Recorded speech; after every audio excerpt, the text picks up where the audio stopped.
Esta es la segunda parte de una serie que acabamos de iniciar titulada ¿Cuándo iniciará la tribulación?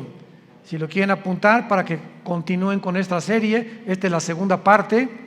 En la primera parte que compartí hace algunas horas, pues di un panorama geopolítico de toda la situación que ha suscitado la invasión a Ucrania, la alianza rusa, China, iraní y Turquía, profetizada hace 2700 años, la forma como el mundo se ha desarticulado a tal grado donde pues ya realmente la gente están como borreguitos, siguiendo todo lo que se les dice, sin investigar, sin usar el sentido común, sin consultar con expertos acerca de todo lo que está pasando. En fin, vivimos un mundo muy difícil. Y una de las cosas más importantes es que la Biblia nos revela que vendrá sobre el mundo un periodo de tiempo de terribles catástrofes. No son comparables con nada de lo que en toda la historia, escuchen esto, ni siquiera con el diluvio universal de los tiempos de Noé. Porque vino el diluvio, ¿verdad? Y murieron inmediatamente todos los seres humanos, menos 8 personas, Noé, su esposa, sus 3 hijos y las 3 esposas de sus hijos. Pero lo que se viene en el mundo se compara en la Biblia con los dolores de parto de una mujer. Cuando una mujer entra en dolores de parto, ya casi al iniciar el 9º mes, vienen dolores, van aumentando hasta que se rompe la fuente y llega la criatura tan esperada con el último dolor. Cristo comparó estos dolores de parto como se iba a llevar a cabo o como se iba a suceder los elementos geopolíticos, filosóficos, religiosos en el planeta Tierra antes de que Él venga por segunda vez. Y Cristo nos enseña, y sus apóstoles también muy claramente, que debíamos mantenernos vigilantes. Dice en Lucas 21:30 en adelante, para que sean dignos de escapar. ¿De escapar de qué? Pues de la tribulación. ¿De qué otra cosa vamos a poder escapar, verdad? Porque hay personas que enseñan que la iglesia va a atravesar la tribulación. Pero cuando este estudio nos va a ayudar a ampliar nuestra capacidad de comprensión teológica y bíblicamente para entender que es imposible que la iglesia atraviese la gran tribulación. Nos vamos antes. Tal vez ahorita saliendo, tal vez ahorita en la noche, mañana, la semana que entra, no sabemos el día y la hora, pero ya los cascos del Apocalipsis se encuentran sonando en el cielo. Y a la voz del novio está gritándole a la novia: vengo por ustedes, prepárate, porque muchos en ese momento me dirán: Señor, Señor, y les contestaré: yo nunca te conocí. Hablamos lenguas, hicimos milagros. También los demonios pueden imitar los dones y pueden imitar los milagros. Nunca los conocí porque nunca hicieron mi voluntad. ¿Y cuál es la voluntad de un cristiano? Bueno, cuando se formó la iglesia, desde el inicio de la iglesia, Hechos 1:8, y recibirán poder cuando haya venido el Espíritu Santo y me serán testigos. Entonces, la voluntad de Dios es que tú y tú y tú y yo y todos los que seguimos a Jesús hablemos del amor de la cruz. Le hables a tu familia, le des testimonio de lo que Dios hizo en tu vida. Puedes comenzar con eso: fíjate que pues yo era así y era así, etcétera, etcétera. En la Navidad, en una fiesta, en un cumpleaños, y mi vida cambió. ¿Y por qué? Pues conocí a Jesucristo. Oye, pues yo también sigo a Dios, etcétera, etcétera. Y le contestas tú: ¿a cuál Dios? Los hindúes tenían 6 millones de dioses. Entonces la gente tiene muchas escapatorias, ¿verdad? Yo sigo a Jesús. Una vez le pregunté a una persona y le dije: ¿a cuál? ¿Cómo que a cuál? Le dije: mi cuñado se llama Jesús. O sea, dice, seguimos a Jesús. Bueno, hay cantidades de Jesuses, ¿no? Y el Jesús de la Biblia es otra cosa. Entonces vamos adiestrándonos para prepararnos para estar mejor listos para estos tiempos que vivimos. Muy bien. Muchas personas creen que el rapto de la iglesia va a ser el inicio de la tribulación. O sea, desaparecemos del mundo millones de personas y en ese momento comienza el anticristo a confirmar un pacto con los judíos y con varias naciones árabes. Sin embargo, no es eso lo que enseña la Biblia. El principal propósito de la tribulación, y la tribulación no se inicia con el rapto de la iglesia. Podemos irnos, por ejemplo, hoy en la noche en el rapto de la iglesia, viene Cristo mañana por nosotros, y pueden pasar un mes, 2 meses o tal vez un año cuando comience la tribulación. Entonces no necesariamente viene el rapto e inmediatamente comienza la tribulación. La tribulación, los que quieran apuntar, comienza, tiene su inicio cuando el anticristo confirme un pacto de paz con la nación de Israel y con naciones árabes. Abran sus Biblias en el libro de Daniel, capítulo 9, versículo 27. Daniel 9, versículo 27. En este capítulo 9 de Daniel, de los versículos 24 al 27, se encuentra la famosa semana 70 de Daniel. Porque hace 2600 años, Daniel se encontraba en Babilonia cuando comenzó a leer al profeta Jeremías. Y Daniel descubre, leyendo el profeta Jeremías, de que el exilio o todo ese tiempo en que Nabucodonosor se llevó a los judíos a Babilonia, los 70 años de exilio estaban por terminar. Y Daniel se sorprendió, era un hombre de Dios que oraba 3 veces al día, en la mañana, en la tarde y en la noche. Estamos hablando de 1 a 2 horas diarias, perdón, en cada término de su oración. Entonces se hinca Daniel en el capítulo 9 y comienza a orar a Dios. Señor, ya va a terminar la cautividad babilónica. Jeremías profetizó que serían 70 años y como él era un hombre que estudiaba la Biblia, como muchos cristianos, me espero que lo estén haciendo, estaba consciente de lo que iba a pasar. Entonces Daniel, después de orar, Dios le manda un ángel y el ángel baja del cielo y antes de que el ángel llegue a Babilonia o a donde estaba Daniel, Satanás envía a otro principado, al principado tal vez de Grecia o de Persia, para impedir que el ángel que mandaba Dios llegara a la tierra y le diera a Daniel el programa o la respuesta de cuánto faltaba para que Dios terminara con la nación de Israel.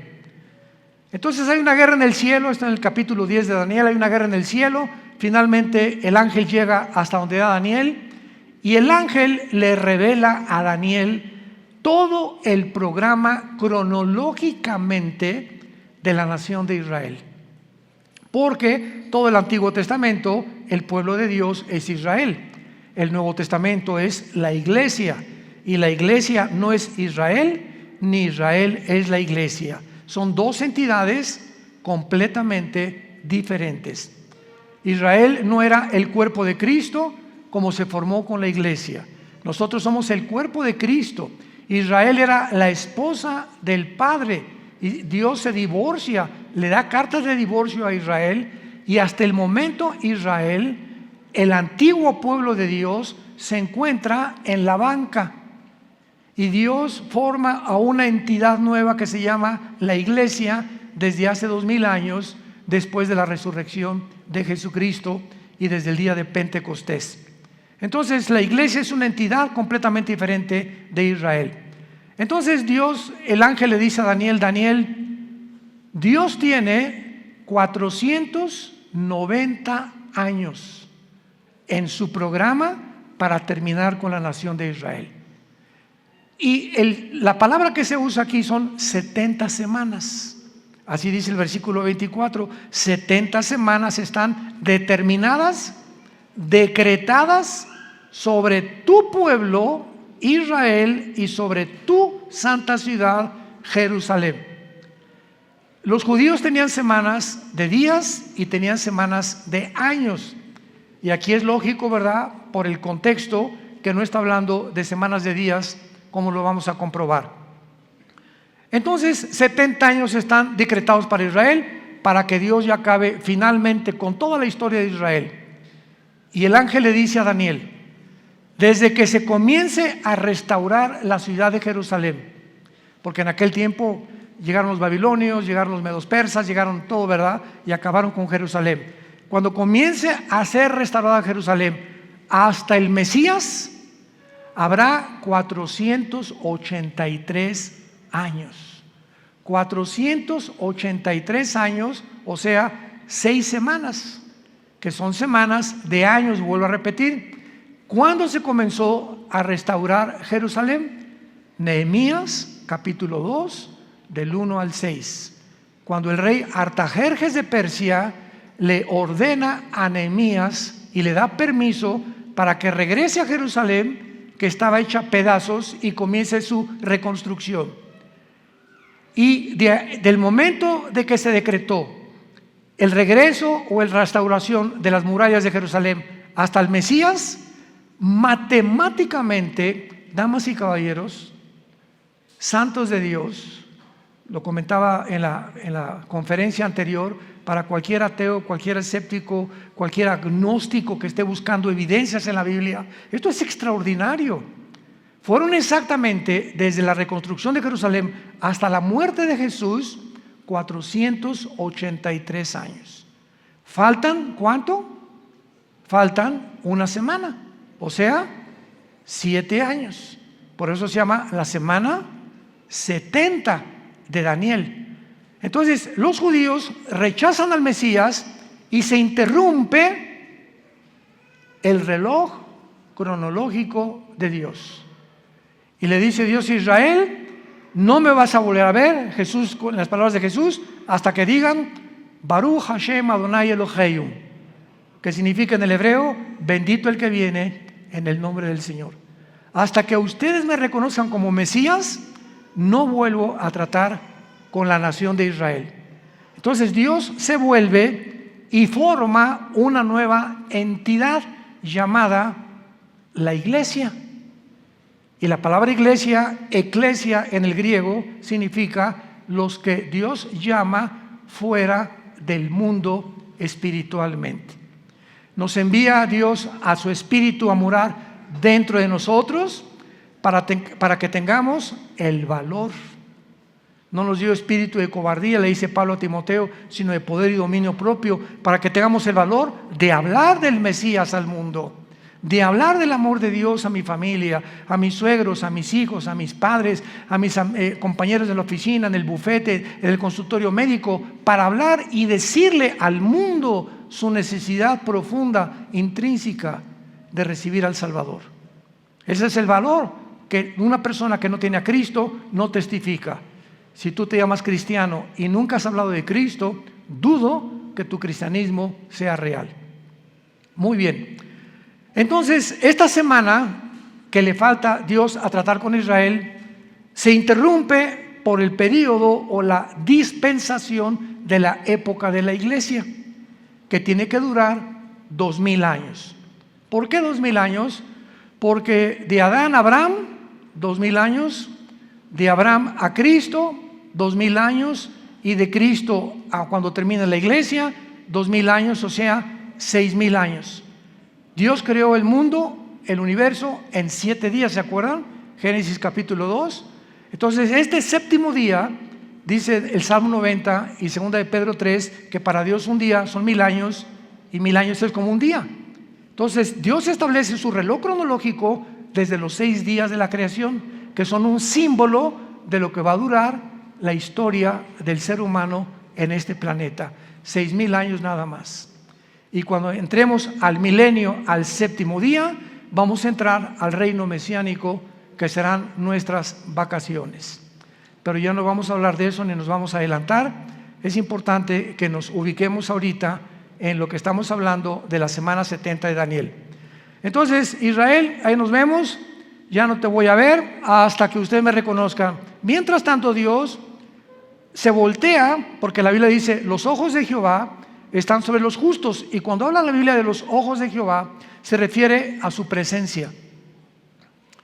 Entonces, cuando Dios dice, me volteo y no te veo, significa, Dios te ha dejado. Haz lo que tú quieras, Pepito, haz lo que quieras, Carmelita, ya no me vuelvo a meter con tu vida. Y se voltea a Dios y te deja que te hundas y toques fondo. Es la forma como Dios juzga a los seres humanos. Si cuando venga tribulación y angustia me buscarás, y entonces no responderé. Porque no es cuando tú quieras, es cuando oigas su voz, no te endurezcas. Y ahorita ustedes están escuchando la voz de la palabra de Dios. Entonces, adiós Israel, Dios forma a la iglesia y comienza Dios a trabajar con nosotros, con el Espíritu Santo. La iglesia tiene que llegar a su final. Porque si no llega a su final, ¿cuándo va Dios a regresar con Israel? Entonces, durante este tiempo de la iglesia, he oído a muchos predicadores que han dicho que ya Dios no tiene que ver nada con Israel, que la iglesia tomó el lugar de Israel y que Israel ya se olvidó de Dios. Yo siempre les digo, leer Romanos 9, 10 y 11. 3 capítulos del libro de Romanos de Pablo mencionan que Dios no ha acabado con Israel. A nosotros nos injertó en el olivo original, en el olivo natural que es Israel, y nosotros somos el olivo silvestre. No somos el original, fuimos injertados en el olivo y en las promesas que Dios le dio en el pacto abrahámico a Abraham. Entonces todas las promesas que Dios tenía para Israel se vuelven a favor de nosotros, menos la promesa de la tierra, porque la promesa de la tierra que Dios le dio a Israel se va a cumplir en el reino mesiánico. Entonces, ahora que Dios se está tratando con la iglesia tiene que salir del mundo para que estos 7 años que quedan de la semana 70 de Daniel, que se llaman los 7 años de la tribulación, y vamos a ver qué otros términos se usan en la Biblia, Dios trate con Israel y los meta a un horno.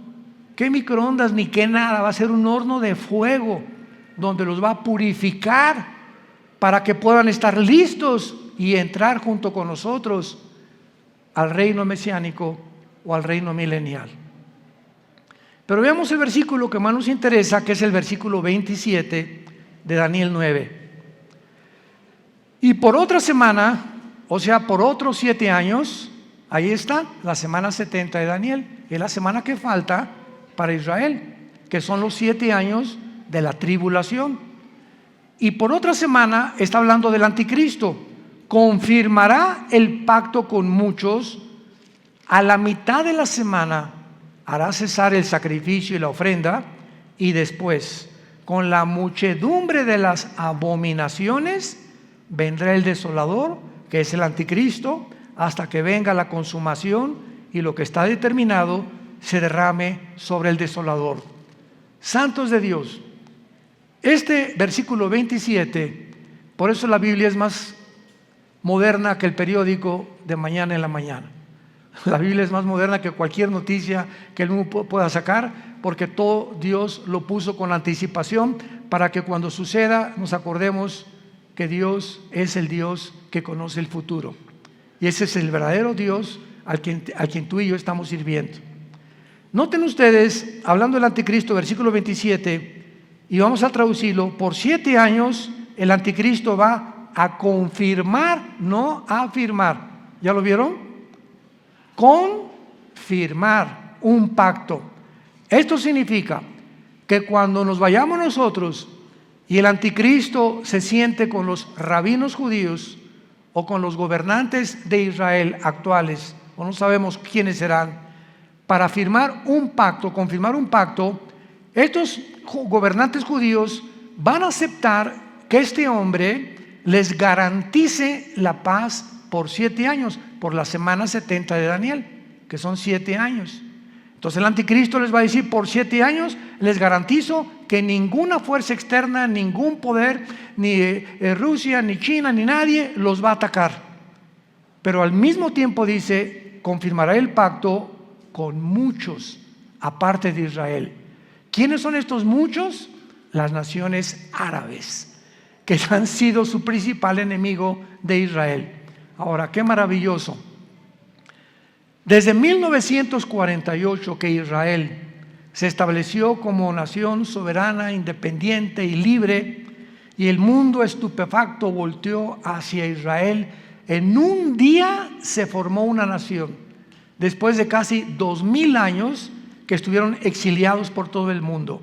Entonces, esto es impresionante, porque desde 1948 hasta principios de este siglo, síganme con cuidado, hasta principios de este siglo, solo dos naciones árabes habían firmado pactos de paz con Israel: Jordania y Egipto, que todavía permanecen estos paz con Israel.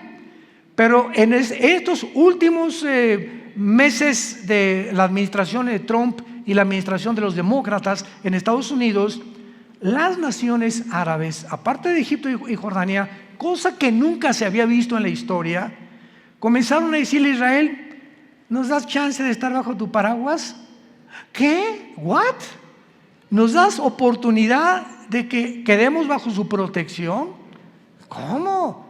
¿Qué hizo que las naciones árabes comenzaran? Bahrein, los Emiratos Árabes Unidos, Sudán, Marruecos, le estén pidiendo ayuda a Israel a entrar en lo que se llama el Acuerdo de Abraham, que firmó Israel con los Emiratos Árabes, con Bahrein, puras ciudades árabes, y últimamente ya son casi 6 o 7 naciones árabes que están bajo el paraguas de Israel por causa de Irán.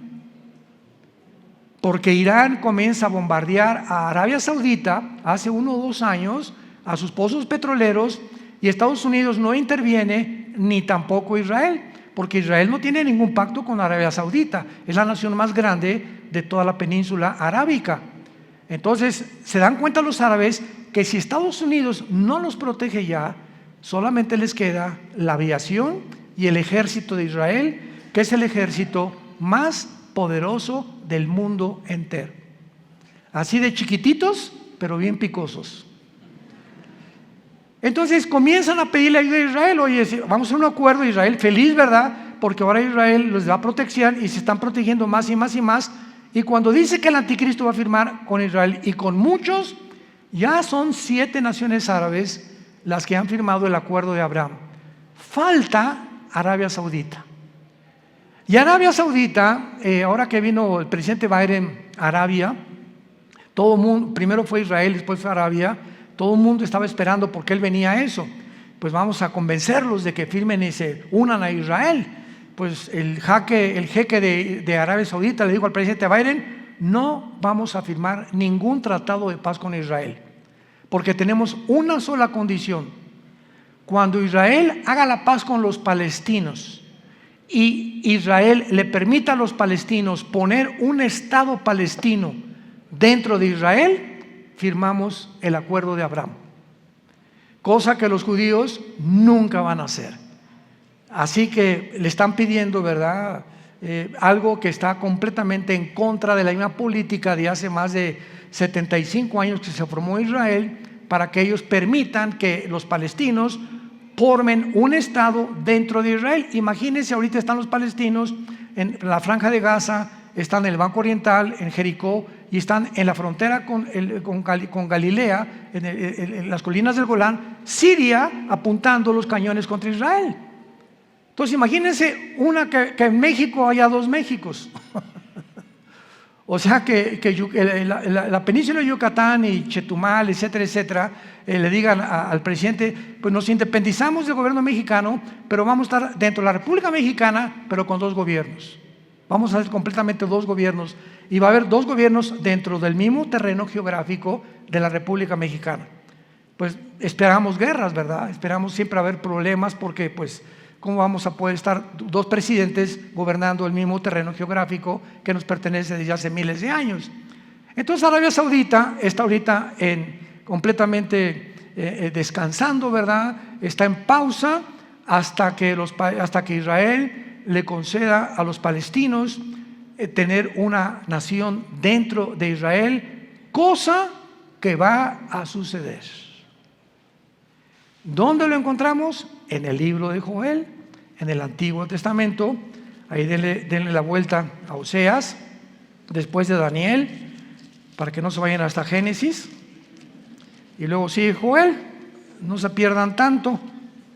Y aquí en el libro de Joel, capítulo 3, que describe la Tercera Guerra Mundial y la venida de Jesucristo, dice así, Joel capítulo 3, versículo 1 y 2, principalmente.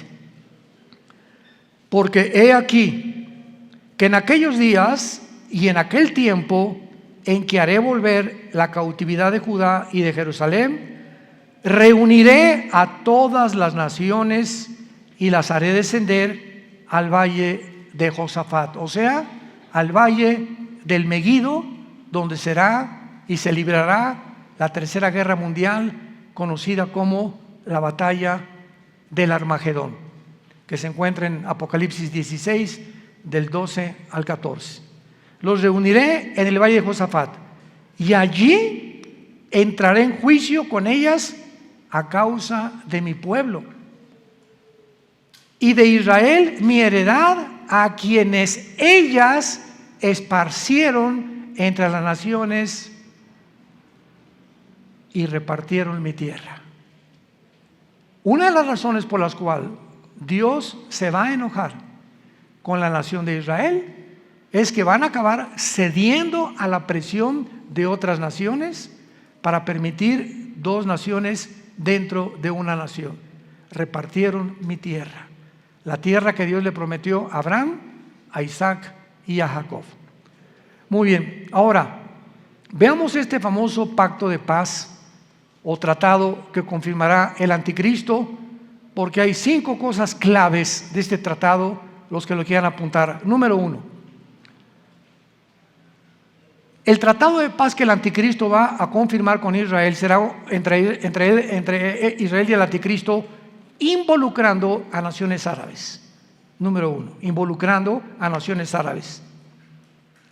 Puesto que el anticristo tiene que surgir de alguna de las naciones que formaron el antiguo imperio romano, él será el principal protagonista. Ahora vean esto. Para los judíos el anticristo va a ser casi como un Mesías, porque para que hayan confiado que nadie los va a agredir y para que el anticristo tenga el poder de detener a naciones que sean contra Israel, es porque el anticristo va a ser un personaje sobrenatural, controlado por un principado completamente angelical, un principado de Satanás. Ahora esto es muy importante, ¿verdad? Porque él va a ser el principal protagonista y él no va a permitir que nadie los ataque. Antes de que el anticristo firme este tratado, va a haber 2 guerras en Israel, que están mañana en el periódico delante de nosotros. La primera es la del Salmo 83. El Salmo 83 profetizó hace 3000 años que las naciones árabes que forman el círculo cercano a Israel, Egipto, Jordania, el Líbano, Irak y Siria, van a tratar de aniquilar a Israel por segunda o tercera o cuarta vez. Lo intentaron en el 48 cuando regresaron. Al otro día, cuando el primer ministro de Israel proclamó Israel como un estado libre y soberano, los atacaron al otro día, el 15 de mayo de 1948. Los volvieron a atacar en 1956. Los volvieron a atacar en la Guerra de los 6 días, 1967, junio del 1 al 7 de 1967. Y los volvieron a atacar en la Guerra de Yom Kippur, 1973. Cuando Yasser Arafat formó el movimiento para la liberación de Palestina, jurando en el decreto que tienen los palestinos: nunca permitiremos que podamos tener un gobierno en Israel sin Jerusalén. Imagínense nada más. Todos los diplomáticos, el presidente Bush, el presidente Carter, el presidente Clinton, el presidente Reagan, el presidente Trump, el presidente Biden, le han dicho a los palestinos, bueno, les damos la mitad de Jerusalén y les damos aquí, les damos allá, y ellos dicen, no, toda Jerusalén. O sea, cosa, ¿verdad? Me río porque es una imposibilidad. Como dijo Benjamín Netanyahu, que tal vez próximamente vuelva a recobrar el primer ministerio en Israel, Netanyahu dijo, el día que realmente nuestros enemigos quieran que les demos Jerusalén, vamos a tener lista la operación Sansón, así se llama, la operación Sansón. ¿Qué pasó con la operación Sansón? ¿Se acuerdan de la vida de Sansón? En Números capítulo 3 en adelante. Bueno, a Sansón le sacaron los ojos, una mujer lo debilitó en sus fuerzas por andar ahí de rabo verde, ¿verdad? Y el Espíritu Santo lo abandonó a Sansón, se quedó sin fuerza, y entonces los filisteos tenían como un circo, lo pusieron lo empujaron, a ver tu fuerza, etc., y comenzaron a burlarse de él.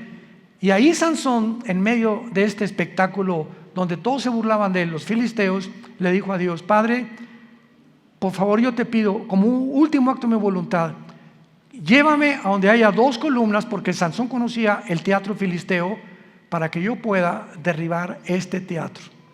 Y entonces unas personas que lo guiaron, ¿verdad?, lo pusieron debajo de las 2 columnas, y entonces Sansón muere junto con todos los filisteos. O sea, Sansón tenía el ministerio de acabar con los filisteos, y fue hasta su muerte que terminó con ellos. En su muerte terminó con su ministerio. Entonces los judíos le llaman Operación Sansón. Si nos atacan, morimos junto con ustedes. Tenemos la bomba nuclear. Entonces Israel nunca va a permitir una invasión. Hasta este momento no lo ha permitido, y siempre ha ganado. Y nunca Israel ha sido el que provoca a sus enemigos. Nunca él ha buscado la guerra. Siempre se ha defendido de las naciones árabes. Con esto, para que no haya malos entendidos, no estamos hablando que somos judíos, porque ahorita no hay judío, no hay griego, no hay gentil, no hay italiano, no hay mexicano. En Cristo, en la iglesia, todos somos iguales. Y ahorita los judíos tampoco son parte de Dios. Están en la banca. Ahorita la iglesia son los ojos y el interés principal de Dios el Padre. Pero Dios va a regresar con ellos cuando la iglesia no está en el mundo. Esta guerra del 83 no tarda en liberarse, porque Irán sigue amenazando a Israel. Esta semana Israel bombardeó el aeropuerto de Alepo, donde encontraron que había aviones cargados de armas iraníes que estaban proveyéndoselas a los sirios para atacar a Israel. Entonces ahorita Israel anda, ¿verdad?, pero con los ojos abiertos, con sus aviones F-35 vigilando por todos lados que no haya movimientos de armas de Irán, principalmente a Líbano, a Siria o a Irak, porque son las naciones donde Irán tiene la supremacía. Irán ahorita sostiene a Hezbollah, el grupo terrorista más grande del mundo en el Líbano, sostiene a los yudis en Yemen, en la península arábica, y sostiene al grupo de Hamas en la franja de Gaza o en la franja de los palestinos. Así que Irán ahorita es el peligro número 1 del Medio Oriente, y es el que va a iniciar esta guerra para que ataquen a Israel. Muy bien. Después de esta guerra, que tal vez nosotros la vayamos a oír en estos días, porque ya no tarda ahorita con tantos viajes que está bombardeando Israel y a Siria e Irán, y van a tener que responder, y se va a armar un conflicto bélico muy grande. Israel va a volver a ganar, de acuerdo al Salmo 83, va a volver a ganar. Y después de la guerra del 83, viene la guerra de Gog y Magog. Ezequiel 38 y Ezequiel 39. En el Antiguo Testamento. ¿Cuál es la guerra de Gog y Magog? Cuando Rusia, Putin, vea que ya los judíos vencieron a los árabes. Ahorita Putin está reuniendo a todas las naciones islámicas del mundo entero bajo su sombrilla. Y bíblicamente en Ezequiel 38 las naciones que van a estar en la región de Magog. Magog es una zona geográfica que comienza desde Finlandia, el mar Báltico, baja por Ucrania. Ucrania pertenece a Magog, por eso nunca se va a salir Putin de Magog, de Ucrania jamás. Kirguistán, Uzbekistán, Kazajistán, Afganistán, Pakistán y todas las regiones del mar Báltico y del mar Negro que están al sur de Rusia, que se dividieron de Rusia en 1991, cuando el comunismo cayó, se perdió Rusia, la Unión Soviética, el 30% de su territorio, que son todas estas naciones que ahora son independientes de Rusia. Pues Putin, su propósito es reunirlas a todas, y todas son musulmanas menos Ucrania. Todas son musulmanas menos Ucrania. Y todas estas naciones se van a unir después de la guerra del 83 para venirse en contra de Israel. Qué interesante que Putin tenga semanas buscando alianzas con todas estas naciones. Ya está en Kazajistán, acaba de salir de Kazajistán hace algunos días y va a comenzar a recorrer o a hacer una campaña para unir estas naciones y se cumpla Ezequiel 38 y 39, que será la guerra de la antesala de la guerra del Armagedón. Y pienso de una forma particular que estas dos guerras, la del Salmo 83 y la de Ezequiel 38 y 39, van a suceder antes de que nos vayamos de este mundo. Es posible que veamos y seamos testigos de estas dos invasiones. Y el anticristo, viendo que otra vez derrota Israel a Rusia, porque viene de Rusia con Gog y las naciones musulmanas, entonces el anticristo va a ser el papucho de papuchos. Y ya no va a haber nadie que le pueda hacer frente en el mundo entero, porque ya acabó Rusia, ¿verdad? Ya acabaron las naciones árabes, el primer círculo, los musulmanes ya no van a tener el poder para poder atacar a Israel. Entonces el anticristo va a erigirse como el dictador número uno del mundo entero, y el anticristo va a unir a Europa con el Medio Oriente. Se van a formar dos continentes, Asia, Medio Oriente y Europa, en una mezcla. Daniel capítulo 7, los 10 cuernos y los 10 dedos de la estatua de Nabucodonosor, y de entre estas 10 naciones, 5 de Europa y 5 del Medio Oriente, dentro de una de ellas, Daniel 7 dice, surgirá el anticristo. Así que no especulemos que el anticristo es el Papa, o que Obama tiene cara del anticristo también, o que el príncipe Felipe por aquí por allá, o que Gorbachov se murió hace 3 días, así que tampoco podía ser el anticristo. Decían que porque tenía un lunar aquí era el 666. Bueno, ha habido tantas especulaciones, ¿no? Nunca sabremos cuándo va a surgir el anticristo hasta que oigamos. Pongan atención, santos de Dios, hasta que oigamos. Se formó un G10, ahorita hay un G7. 5 naciones de Europa, viendo que ya no pueden subsistir por el gas que Rusia les está impidiendo tener ahorita el invierno de este año en la Unión Europea, ha aumentado el gas en cada nación de Europa 10 veces más. Entonces Europa se encuentra hundiéndose económicamente, y ahora sin gas, porque Rusia le está cerrando ya la llave por haber tratado de ayudar a Ucrania. Va a quedar Europa tambaleándose, ¿verdad? Y no hay mejor caldo de cultivo para un dictador que cuando una nación está en problemas, como lo fue para Adolfo Hitler. Adolfo Hitler en 1932-33 acaba de pasar la Primera Guerra Mundial, perdió Alemania en la Primera Guerra Mundial. Vino el caos económico en los 30s, donde la gente se está muriendo de hambre, y en medio de este caos Alemania estaba llena de comunistas, porque el comunismo comenzó en el 93 con los bolcheviques, con Lenin. Estaba sin trabajo, no había fábricas, y llega Hitler y crea la Volkswagen, que significa el carro del pueblo. Fernando Porsche fabrica los primeros carros Porsche, hace fábricas, saca Hitler a los comunistas de Alemania, y pues decía la gente, este es el hombre que estamos esperando. Siempre el engaño del populismo, ¿verdad? De los gobiernos populistas. Este es el que estábamos esperando, porque siempre desgraciadamente estamos esperando un hombre que nos saque del hoyo, y no hay nadie que nos pueda sacar más que Jesucristo, el Hijo de Dios, nada más. Entonces Hitler tenía el caldo de cultivo, ¿verdad? Igual todos los grandes dictadores que ha habido en la historia, Saddam Hussein, el que tú me quieras mencionar, surgen cuando el problema en la nación se encuentra completamente económicamente quebrantada.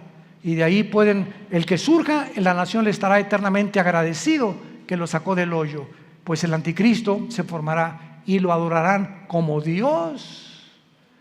De los milagros va a solucionar el problema de Europa, va a solucionar el problema del Medio Oriente, va a solucionar el problema de África, va a solucionar el problema del hambre, del clima y de todos los problemas que ahorita han sido insolubles. El anticristo tendrá la sabiduría, la destreza, el poder de poder realizarlo.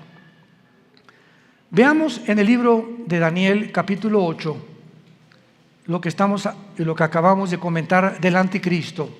Porque aquí se escriben en estos versículos claramente los poderes del anticristo durante la tribulación. Daniel 8, 23 al 25. Está hablando de la persona del anticristo. Escuchen con mucha atención. Y al final del reinado de estos, cuando los transgresores lleguen al colmo, se levantará un rey altivo, de rostro y entendido en enigmas. Su poder se fortalecerá, mas no con fuerza propia, y causará grandes ruinas y prosperará, y hará arbitrariamente y destruirá a los fuertes y al pueblo de los santos. Con su sagacidad hará prosperar el engaño. En su mano y en su corazón se engrandecerá, y sin aviso destruirá a muchos, y se levantará contra el príncipe de los príncipes, pero será quebrantado, aunque no por mano humana. Rápidamente, para terminar, resalto estas características. En primer lugar, el poder del anticristo no será de él. Su poder se fortalecerá, mas no con fuerza propia, y lo explica Apocalipsis capítulo 13. Y Satanás le entregó su autoridad, y le entregó su poder, y le entregó su sabiduría al anticristo. Por eso dice, su poder se fortalecerá, pero no de él. Todo lo que él haga será porque estará completamente poseído por principados demoníacos. En segundo lugar, dice el versículo 23, que va a ser un rey altivo de rostro y entendido en enigmas. Apunte la palabra en hebreo, enigmas, que es chida. No chiro, chida. C-H-I-D-H-A. Chida. Escuchen lo que significa la palabra chida. Significa dichos o cosas difíciles de resolver, problemas para la inteligencia común del ser humano. O sea, que él va a tener una capacidad sobrenatural, científica, filosófica, política, religiosa, que va a asombrar a la mente más brillante que pueda en ese tiempo existir en el mundo. Entendido en enigmas, su poder se fortalecerá, prosperará y hará arbitrariamente y destruirá a los santos con su sagacidad. Esta palabra sagacidad es la palabra sekel en el hebreo, S y con K, sekel, apúntala, que significa inteligencia para resolver crisis. Con su inteligencia para resolver crisis hará prosperar el engaño.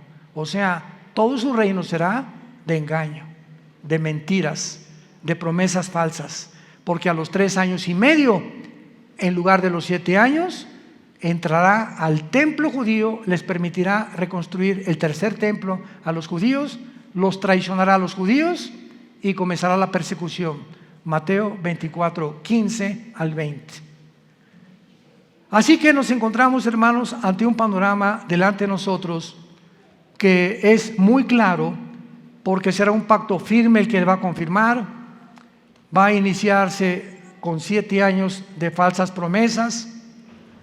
Les dará a los judíos el derecho de reconstruir el templo y a los 3 años y medio profanará el templo, persiguiendo a los judíos y a los cristianos que queden en aquellos días. Tenemos ante nosotros una película, por eso se llama el Apocalipsis. ¿Saben qué significa la palabra Apocalipsis? Viene del griego descorrer la cortina, es lo que significa, descorrer la cortina. Dios en el Apocalipsis nos descorre las cortinas que nadie con su inteligencia natural o humana puede penetrar en el futuro más que el Dios de la Biblia. Nos corre y nos abre la ventana para que nos asomemos y nos diga: he aquí, vengo en breve. Dichosos los que lavan sus ropas para tener derecho al árbol de la vida, y para que sepan que en cualquier momento vengo por ustedes, y muchos se arrepentirán, se jalarán los pelos al darse cuenta que era demasiado tarde, porque nunca hiciste firme tu vocación y tu elección. La puedes tú hacer en esta tarde a través de la convicción que el Espíritu Santo causa en tu corazón. Oremos. Te damos gracias, Padre y Dios de Jesucristo nuestro Señor, el gran pastor de las ovejas, por el pacto sempiterno.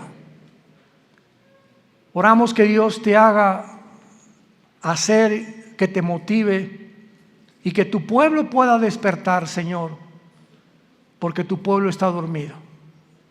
Hay un engaño operando en el mundo entero ya, haciéndonos creer cosas que no son reales. Los medios de comunicación están llenos de mentiras, falsedades por todos lados, donde el mundo ya no sabe qué creer y qué no creer. Pero tenemos la palabra profética más segura, a la cual haríamos bien en estar atentos como una antorcha que alumbra en lugar oscuro hasta que el lucero de la mañana salga en nuestros corazones. Gracias, Padre, por tan grande salvación, por esa cruz donde tu Hijo le pusieron espinas en la cabeza, clavos en las manos y clavos en los pies, y desangrando y agonizando, Él pudo expresar las palabras más sublimes que un hombre en ese estado pueda expresar: perdónalos, porque no saben lo que hacen.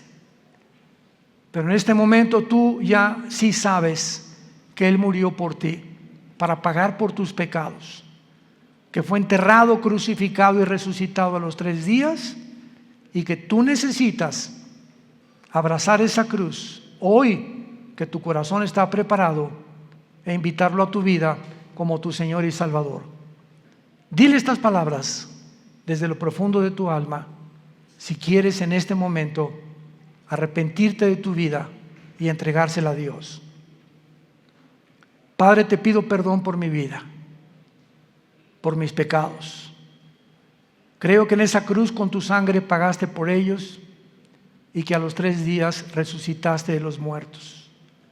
Y porque creo que vives, Jesús, te pido que entres a mi corazón como mi Señor y mi Salvador. Te doy gracias por la vida eterna y por lo que harás en los pocos días que me quedan de vida para hablar de ti, Señor. No perderé ninguna oportunidad ya en la vida de dar testimonio de tu gracia y amor en la cruz. En el nombre de Jesús. Amén. Gracias a Dios por esta palabra. Gracias a Dios por este libro maravilloso que Dios nos ha dejado. Ámala. Lee la Biblia, estudia la Biblia, memoriza la Biblia, medita la Biblia, día y noche. Y Dios te promete, el Dios que inspiró este maravilloso libro, que es un compendio de 66 libros, que Él te hará prosperar en todo lo que tú hagas, si tú buscas a Él y su reino en primer lugar. Y Él no es hombre para que mienta, ni hijo de hombre para que se arrepiente. Lo que Dios cumple lo va a hacer realidad en tu vida. Pero tú tienes que apegarte, abrazar, arraigarte a esta palabra santa. En la mañana ábrela en los Salmos, en Proverbios, en Juan. léela 15 minutos, 20 minutos. Antes de leerla, Padre, abre mi corazón a tu palabra, dame entendimiento, Espíritu Santo. Ahorita vamos a comer todos. No están ayunando, ¿verdad? Y antes de comer, donde quiera que estés ahora, agarra a tu mamá, a tu esposa, que tal vez no habías hecho. Padre, gracias por estos taquitos de barbacoa. Gracias, Señor, por esta comida, en el nombre de Jesús. Y comenzamos ya a vivir una vida de agradecimiento al Creador y al que dio su vida en una cruz por nosotros. Antes de acostarte, Padre, gracias por este día. Me acuesto en paz, me acostaré y así mismo dormiré, porque tú me haces vivir confiado. Quiero dormirme como un angelito sin pensar en nada, porque mañana tú me dirás qué cosa tengo que hacer. Pero comienzas a experimentar una paz que sobrepasa el entendimiento, que nunca habías experimentado hasta el momento que recibes a Cristo.